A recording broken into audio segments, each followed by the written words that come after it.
శ్రీమాత్రే నమ. జయ గురు దత్తాత్రేయ నమ. ఈ వీడియోలో మనం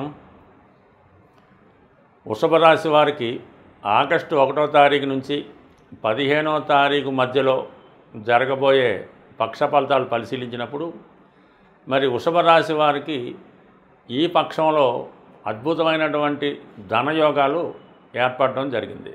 ముందుగా రాస్యాధిపతి శుక్రుడు ధనస్థానంలో లాభాధిపతితో కలిసి ఏర్పడినటువంటి ఈ ధనయోగం సుమారుగా 20 రోజుల పాటు ఉండడం జరుగుతూ ఉంటుంది.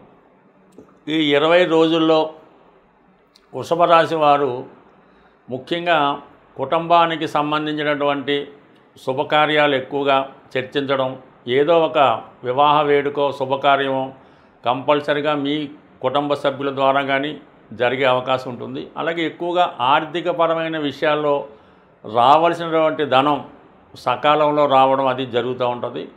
ఇంకా ముఖ్యమైన విషయం ఏంటంటే గతంలో మీ కుటుంబం నుంచి దూరమైనటువంటి ఒక స్త్రీమూర్తి తిరిగి మళ్ళా మీ కుటుంబంలో కలుసుకోవడం జరుగుతూ ఉంటుంది. అలాగే మీ యొక్క ఆర్థికపరమైనటువంటి సమస్యలకి తగు విధమైనటువంటి సహాయ సహకారాలు కూడా అందించడం జరుగుతూ ఉంటుంది. అలాగే ఈ రాశిలో ఎవరైతే వివాహ సంబంధం కొరకు ప్రయత్నం చేస్తున్నారో వారికి కూడా వివాహ ప్రయత్నాలు నెరవేరి సకాలంలో వివాహానికి కూడా తగు విధంగా మరి ఆల్రెడీ మంచి రోజులు నడుస్తున్నాయి కాబట్టి వివాహానికి కూడా ఒక నిర్ణయానికి రావడం జరుగుతూ ఉంటుంది. బట్ ఏదైనా మీ యొక్క వాక్చాతుర్యానికి విలువ పెరుగుతుంది. కుటుంబంలో ఒకరికి ఉద్యోగమో ఉపాధి అవకాశాల్లో రావడం వల్ల కుటుంబం యొక్క ఆదాయం పెరుగుతుంది. తద్వారా మీ మీద కొంత బడ్డెను కూడా తగ్గడం జరుగుతూ ఉంటుంది. ఆ కారణం వల్ల ఏంటంటే మీరు ఫైనాన్స్గా ఇతర విషయాల మీదకి మీ యొక్క ధనాన్ని మళ్లించడం జరుగుతూ ఉంటుంది. ఇది ముఖ్యంగా ఉపాధ్యాయులకి, న్యాయవాదులకి, ప్రవచనాలు చెప్పేవారికి, అంటే ఎవరైతే వాక్కుని ఉపయోగించి ధనార్జన చేస్తుంటారో వాళ్ళకి చాలా అనుకూలంగా ఉండే అవకాశం ఉంది.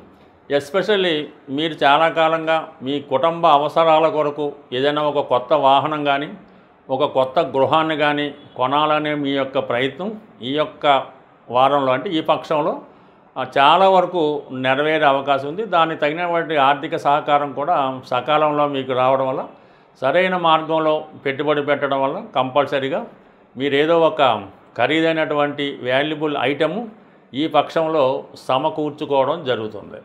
ఈ దీంతోపాటు మరి యొక్క ధనయోగం ఏంటంటే 11వ స్థానంలో ఉన్నటువంటి శని భగవానుడు.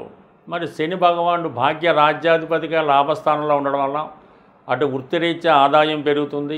భాగ్యం ద్వారా అంటే మీ పూర్వపుణ్యం అయితేనే, మీ సంతానం ద్వారా అయితేనే, మీ యొక్క తండ్రి గారి ద్వారా అయితేనే, అంటే ప్రతి విషయం కూడా మనం డబ్బు గురించే కాకుండా ఒక విలువైన సమాచారం కానీ మీ అభివృద్ధికి మంచి సలహా కానీ వారి నుంచి రావడం వల్ల మీకు దానివల్ల చాలా ప్రోత్సాహంగాను చాలా అనుకూలంగా ఉండడం జరుగుతూ ఉంటుంది.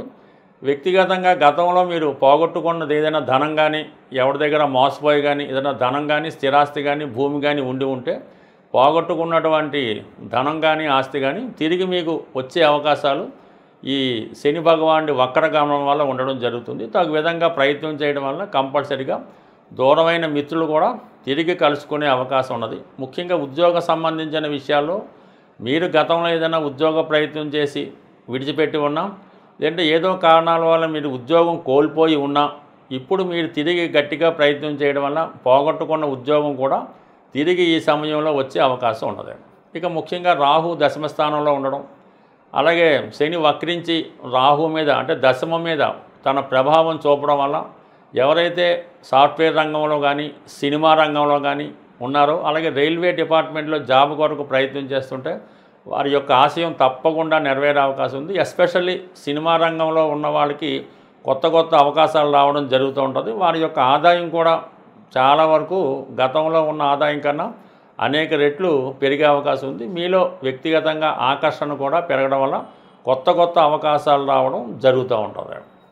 ఇక ముఖ్యంగా ఏంటంటే ఈ రాశి వారికి ఈ బుధుడు అలాగే రవి కేంద్ర కోణాధిపతుల కలయిక వల్ల ఏంటంటే మీలో జ్ఞాపక శక్తి పెరుగుతుంది. కొత్త మిత్రుల ద్వారా కొన్ని కొత్త విషయాలు తెలుసుకుంటారు. ఏదైతే మీరు ప్రయత్నం చేస్తున్నారో ఆ ప్రయత్నానికి ప్రభుత్వాధికారులు సహకరిస్తారు. అలాగే ప్రభుత్వ పథకాలు మీకు అనుకూలంగా రావడం జరుగుతూ ఉంటుంది. బట్ ఏదైనా వృషభ రాశి వారికి రాస్యాధిపతిగా ఉన్నటువంటి శుక్రుడు మరి ధనస్థానంలో ఉన్నటువంటి గురుగ్రహాన్ని కలడం వల్ల అటు కుటుంబ సమస్యలు పరిష్కారం అవుతాయి, ఆర్థిక సమస్యలు పరిష్కారం అవుతాయి, వివాహ సమస్యలు కూడా పరిష్కారం అవడం జరుగుతూ ఉంటుంది. బట్ ఏదైనా ఈ వృషభ రాశి వారు కొద్దిపాటి ప్రయత్నంతో ఎక్కువ ఫలితం పొందవచ్చు. సాధారణంగా మన జాతకరీత్యా శుభంగా ఉన్న నష్టంగా ఉన్న కొన్ని పరిహారాలు అన్నవి చేయడం జరుగుతూ ఉంటుంది. అయితే మనం కొన్ని సందర్భాల్లో ఎన్ని పరిహారాలు చేసినప్పటికీ కూడా మనకి అర్హత ఉండి కూడా ఆ ఫలితం రావడం లేదంటే కంపల్సరీగా మనం నివసిస్తున్నటువంటి గృహంలో ఏదో విధమైనటువంటి వాస్తు దోషం ఉండడం వల్ల మనం చేస్తున్నటువంటి ప్రయత్నాలు ఫలించకుండా పోవడం జరుగుతూ ఉంటుంది.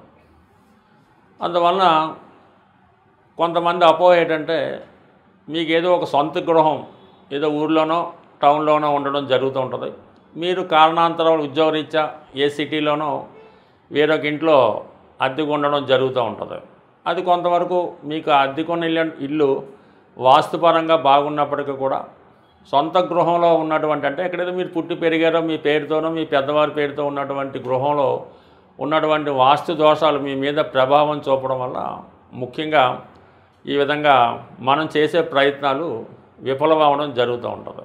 ముఖ్యంగా మీరు నివసిస్తున్నటువంటి గృహంలో ఉత్తర భాగంలో దోషం ఉండడం వల్ల నిరుద్యోగ సమస్యలు ఎక్కువగా ఉంటాయి. అందులో యజమానికి కానీ సంపాదించే వాళ్ళకి పని లేకుండా పోవడం జరుగుతూ ఉంటుంది. అలాగే వాయువ్య దోషం ఉన్నప్పుడు వివాహాలు జరగడం చాలా ఆలస్యం అవుతూ ఉంటుంది, వచ్చిన సంబంధాలు వెనక్కి పోవడం జరుగుతూ ఉంటుంది.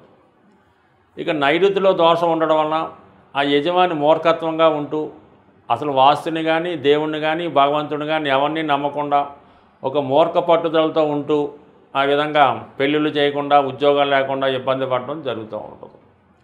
అయితే ఆగ్నేయ దోషం వల్ల ఏంటంటే స్త్రీలకి హెల్త్ పరమైన ప్రాబ్లమ్స్ రావడం, ఆ కుటుంబంలో మగవాళ్ళు వ్యసనాలకి అలవాటు పడడం, ఎవరైతే పిల్లలు ఉన్నారో వాళ్ళు పెద్దవాళ్ళని ఎదిరించడం, ఏ ఉద్యోగం చేయకుండా తల్లిదండ్రుల మీద ఆధారపడి ఉండడం, ఈ విధంగా కుటుంబంలో మన గృహంలో ఉన్నటువంటి అష్టదిక్కుల మీద ఏ దోషం ఉన్నా ఒక్కొక్క దోషం ఒక్కొక్కరి మీద ప్రభావం చూపడం జరుగుతూ ఉంటుంది.